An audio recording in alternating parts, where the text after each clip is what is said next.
नमस्कार साथियों, natural motivation में आप सभी का स्वागत है।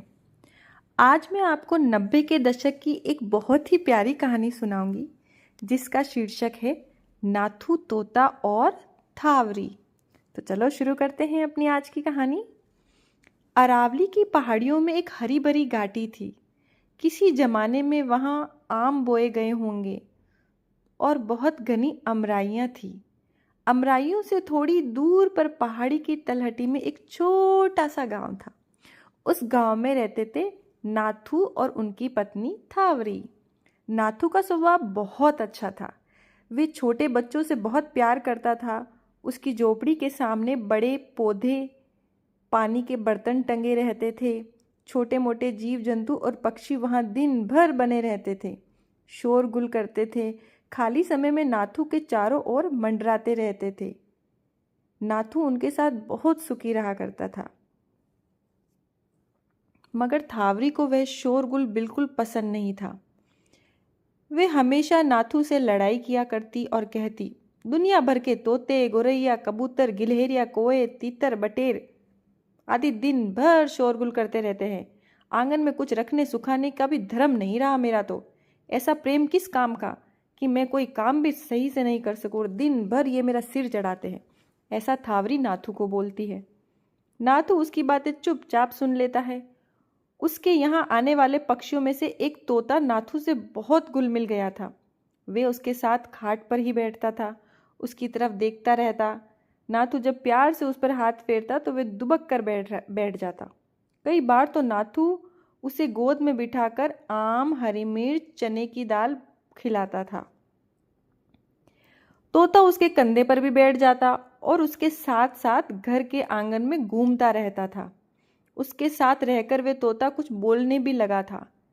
बैठ जाओ, राम राम जी, राम राम, जे जे, एक ले लो, एक ले लो, ले आओ, ले आओ। ये सब वो तोता बोलने लग गया था। तोता जब ऐसे बोलता था तब नाथू बहुत खुश होता था।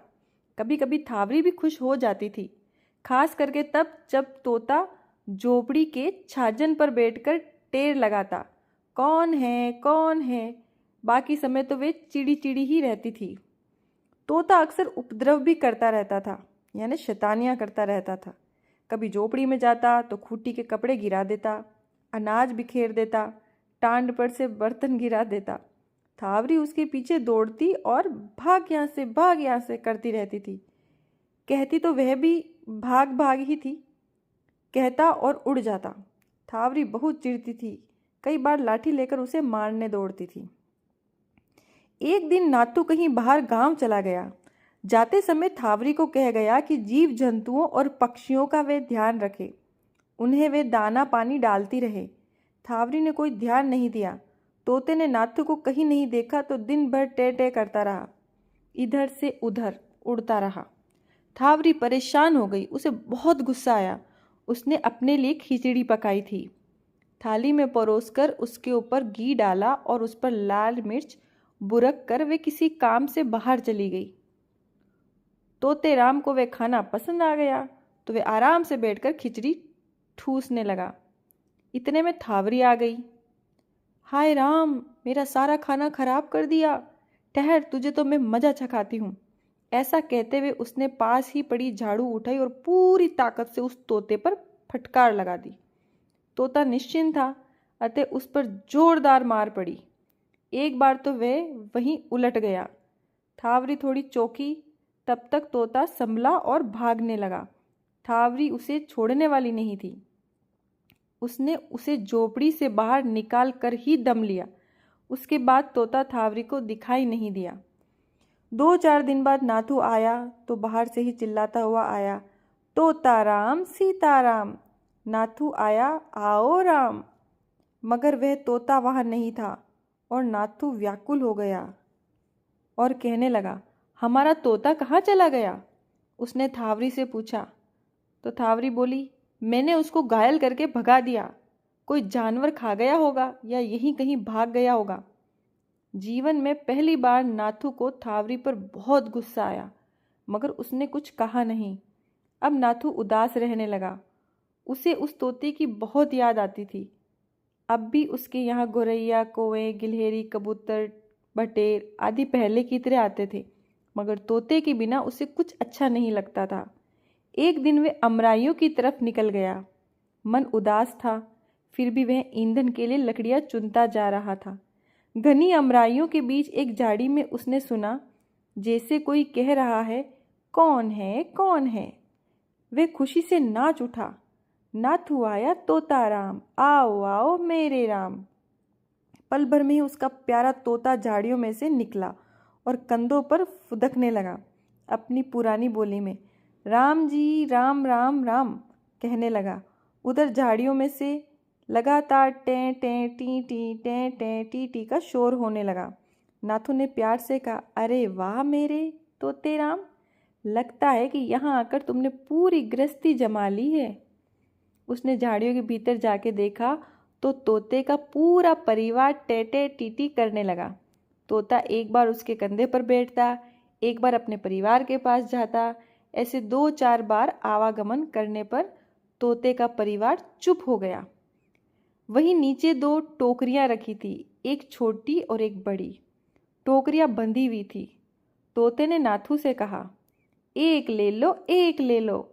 नाथू ने छोटी टोकरी उठा ली और घर की ओर चला। तोता बहुत दूर तक उसके साथ आया। घर आकर नाथू ने टोकरी थावरी को दी और कहा, हमारा तोता बहुत अच्छी तरह से है, देखा उसने ये भेंट दी है। ऐसी 2 टोकरियां थी, मैं एक उठा लाया। टोकरी खोलकर देखी तो दोनों हैरान रह गए। उसमें कीमती कपड़े, मोती, मूंगे, नेकलेस, अंगूठियाँ, कई सारी चीज़ें भरी थी। थावरी खुश तो नहीं हुई, उल्टे नाथू को भला बुरा कहने लगी, तुम तो बुद्धू हो, दोनों टोकरियां क्यों नहीं लाए। ऐसा कहकर वे बाहर निकल गई। मैं अभी लेकर आती हूँ दूसरी टोकरी। वह गई, चुपचाप टोकरी लेकर चल पड़ी, मगर रास्ते में वे ठोकर खाकर गिर पड़ी। घबराती भागती वे झोपड़ी तक पहुंची भी नहीं थी कि वे धड़ाम से गिर पड़ी और बेहोश हो गई। और उस टोकरी में क्या था? वो जो टोकरी थी, जो थावरी लेके आई थी दूसरी टोकरी, उस टोकरी के अंदर सांप और बिच्छू थे। तो जब वो टोकरी लेके आई और जब वो गिर गई तो उसमें से सांप और बिच्छू निकले और वहाँ से जैसे तैसे वो अपनी जान बचा करके घर आई। थावरी ने लालच किया था और जैसी थावरी की प्रवृत्ति थी, जैसा उसका व्यवहार था, उसे वही चीज़ भेंट स्वरूप मिली उसके भाग्य में। और आखिरकार उसने लालच के कारण वो अपनी जान से जाने ही वाली थी, पर जैसे तैसे बच गई। इसलिए कहते हैं लालच नहीं करना चाहिए।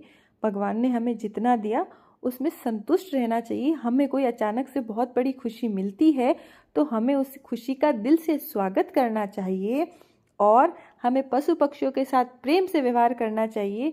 कभी नाथू ने उस तोते को बहुत प्यार से रखा था, शायद उसी का ही परिणाम है कि तोते ने नाथू को इतने सारे जेवरात दिए। तो कहते हैं ना कि अच्छा करोगे तो अच्छा मिलेगा और बुरा करोगे तो बुरा मिलेगा। तो आज की हमारी इस कहानी को यहीं समाप्त करते हैं। धन्यवाद।